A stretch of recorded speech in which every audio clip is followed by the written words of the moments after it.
मेरे प्यारे साथियों, नमस्कार। फ्रेंड्स, आज मैं आप सबसे आपके प्रिपरेशन के जायजा लेने से संबंधित कुछ बातें करने जा रहा हूँ। जी हाँ, प्रिपरेशन का जायजा यानी कि जो आपके प्री एग्जामिनेशन है। आप जानते हैं कि अगले साल 25 मई को है।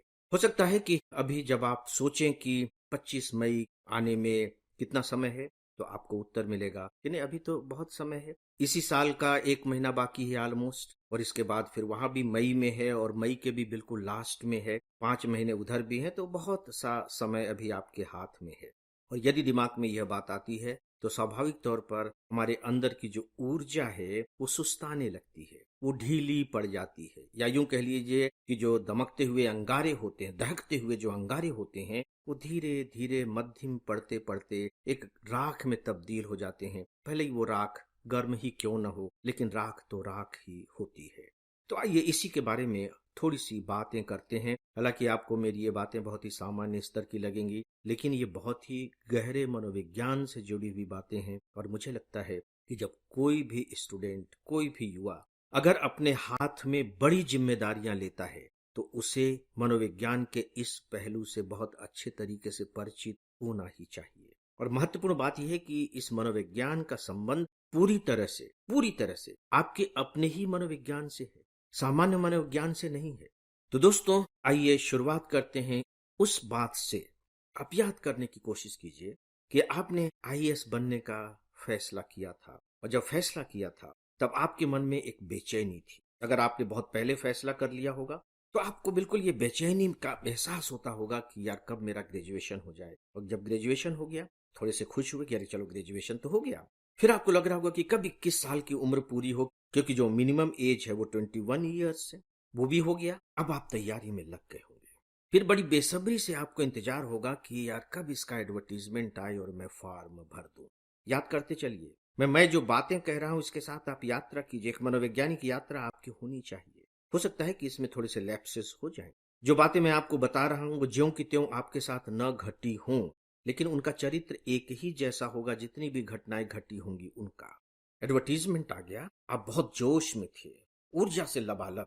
आपने बकायदे फॉर्म भरा और सबमिट कर दिया, भेज दिया।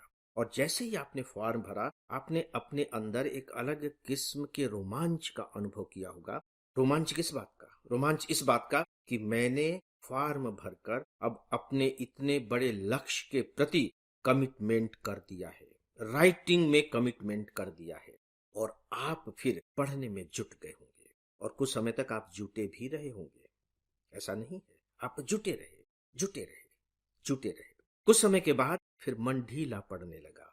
ढीला पड़ने का कारण कुछ भी हो सकता है। चीजें बहुत भारी लगने लगी। आपके जीवन की जो दिनचर्याएं थी, जो अभी तक का जो सिस्टम था, वो डिस्टर्ब होने लगा। दोस्तों के साथ गप मारने के लिए अब उतना वक्त नहीं है, क्योंकि अब वो वक्त आपको पढ़ने में देना पड़ रहा है। पढ़ते पढ़ते बोरियत हो रही है, नींद आ रही है, कितना पढ़ें इसको लेकर के घबराहट है, क्या होगा क्या नहीं होगा इसको लेकर के भी चिंता सवार होने लगती है। अकेले पढ़ रहे हैं, अकेलेपन का एहसास होने लगा। अगर आप पढ़ने के लिए अपने शहर से दूर कहीं बाहर चले गए, अकेलापन और बढ़ गया, बोरियत बढ़ गई, होम सिकनेस होने लगी, घर की याद आने लगी। इसलिए कुछ समय के बाद मन ढीला पड़ने लगा, ढीला पड़ने लगा। लेकिन अचानक कुछ ही समय बाद फाइनल रिजल्ट आया। पिछले साल जो एग्जामिनेशन में बैठे थे उनका फाइनल रिजल्ट आया, और जो लोग सफल हुए उनके बारे में अखबारों में आप पढ़ रहे हैं। इसने टॉप किया, ये सेकंड पोजीशन रहा, इसने इस तरीके से तैयारी की। अखबारों में आप उनके फोटो देख रहे हैं। फिर से आपको एक जोश आ गया, वाह, अगर मैं भी सफल हो गया तो मेरी भी फोटो इसी तरह से छपेगी। हाँ, बिल्कुल छपेगी। और जिस दिन मेरी ये फोटो छपी, मैं तो हीरो बन जाऊंगा। सच में मुझे कितनी खुशी होगी। मुझसे भी ज्यादा खुशी मेरे माता पिता को होगी, मेरे गांव वालों को खुशी होगी। वाह, क्या बात होगा, क्या दिन होगा। आपके अंदर फिर से एक जोश पैदा हुआ। आप एक नई ऊर्जा का एहसास करने लगे, और आप फिर से तैयारी में जुट गए। और ये सोच करके आप जुटे कि नहीं, पिछली बार तो मेरे साथ ये हो गया था एडवर्टीजमेंट के बाद, लेकिन अब मैं ऐसा नहीं होने दूंगा, बिल्कुल भी ऐसा नहीं होने दूंगा। क्योंकि अगर मैंने ऐसा होने दिया तो फिर सफलता मिलेगी कैसे? दोस्तों, इसके बाद फिर से कुछ दिनों के बाद वही होने लगा जो आपने फॉर्म सबमिट करने के बाद महसूस किया था। फिर से वैसा ही अब आप महसूस करने लगे। अब क्या करेंगे? फिर से एक मुसीबत दिखाई देने लगी, जो मेंस के रिजल्ट होते हैं। दोस्तों, इसके बाद परीक्षा की डेट आ गई।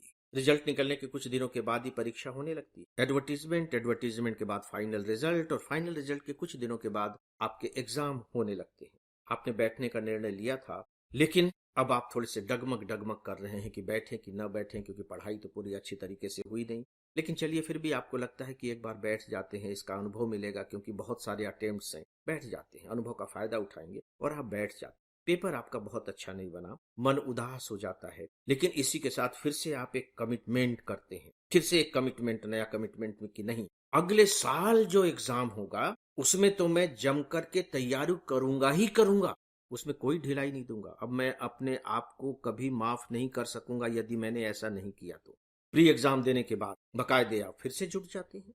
कुछ दिनों के बाद प्री का रिजल्ट डिक्लेयर होता है, और आप पाते हैं कि मैं रह गया, लेकिन दूसरे लोग तो सफल हुए। दूसरे बहुत से लोग सफल हुए। उनमें से कुछ लोग ऐसे भी हो सकते हैं जिन्हें आप जानते हैं, वो सफल हो गए और आप रह गए। कुछ दिनों तक आप निराशा में, दुख में डूबे रहते हैं, और फिर से एक नए जोश के साथ खड़े होते हैं कि नहीं, अगली बार तो मैं बहुत जम करके तैयारी करके बैठूंगा, और बिल्कुल फिर से तैयारी करने में लग जाते हैं।